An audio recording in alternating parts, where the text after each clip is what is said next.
Trump continua sendo assunto por aqui, né? Destaque internacional. A gente teve eleição na Argentina, eleições legislativas na Argentina, e aí o Donald Trump disse que Javier Milei teve muita ajuda dos Estados Unidos para vencer, entre aspas, né? Eu não sei, teve? Teve, porque ele condicionou uma ajuda financeira à vitória de Milei. Falou, tô aqui com 30 bilhões, vocês querem? Pendurou essa cenourinha na frente do cavalo.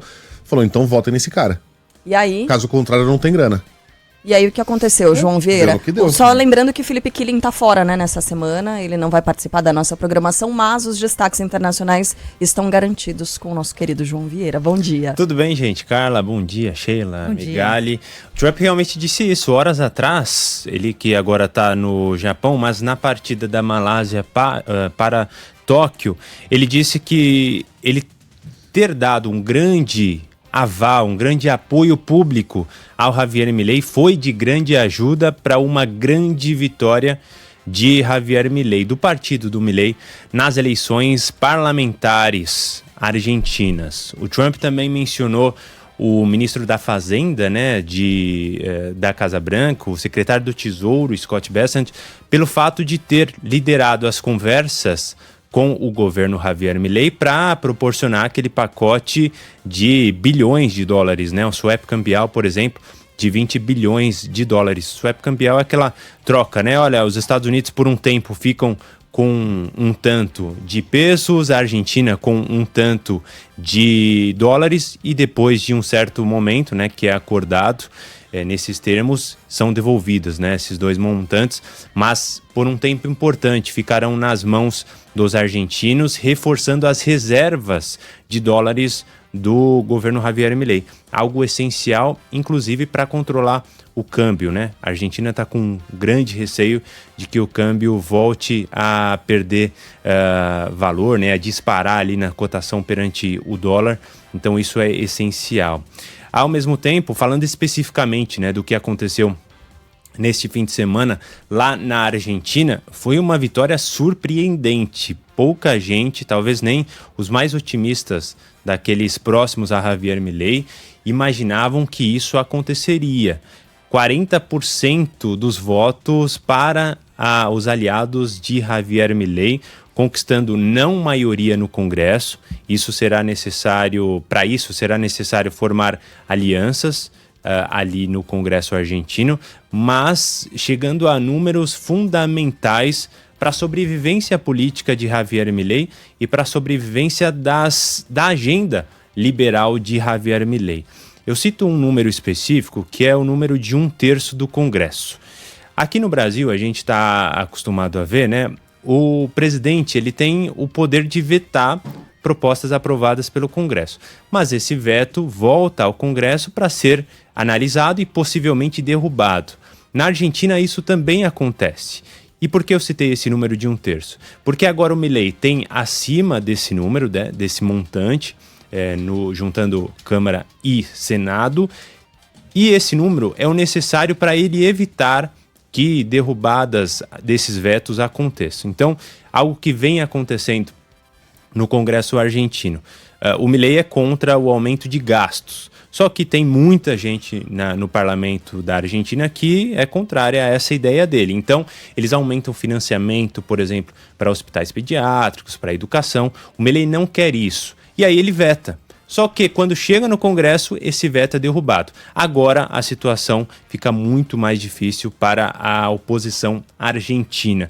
E outra coisa, né? O Milei teve uma vitória essencial na província de Buenos Aires, muito historicamente, né, aliada ao peronismo, aliada à esquerda, e ele teve uma vitória monumental, se a gente considerar esse histórico, e de novo, né, de maneira surpreendente. Muita gente falando que é um impulso gigante que Javier Milei toma, inclusive para a tentativa de reeleição. Só acontece daqui 2 anos, é verdade, mas aquela questão, né? O problema do resultado não é o resultado em si, mas a expectativa por ele.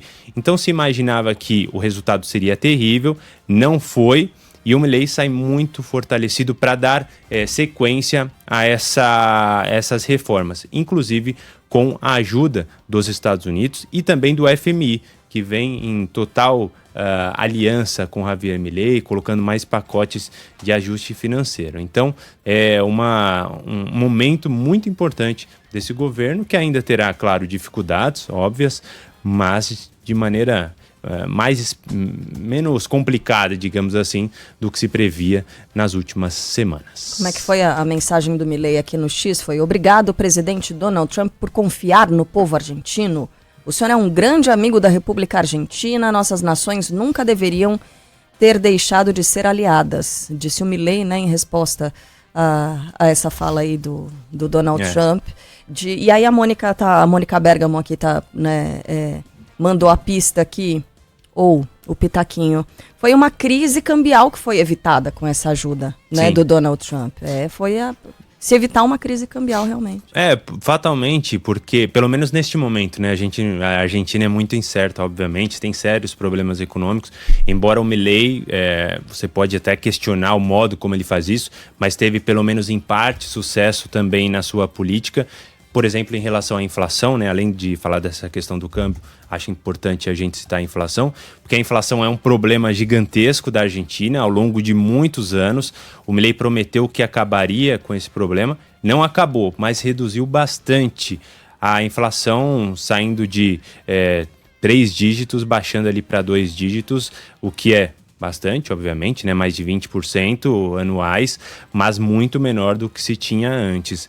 E citando o Donald Trump, que até você falou, Carla, que o Milei o agradeceu e tal, nessa fala também de hoje, o Trump disse que ele tem um foco muito grande agora na América do Sul.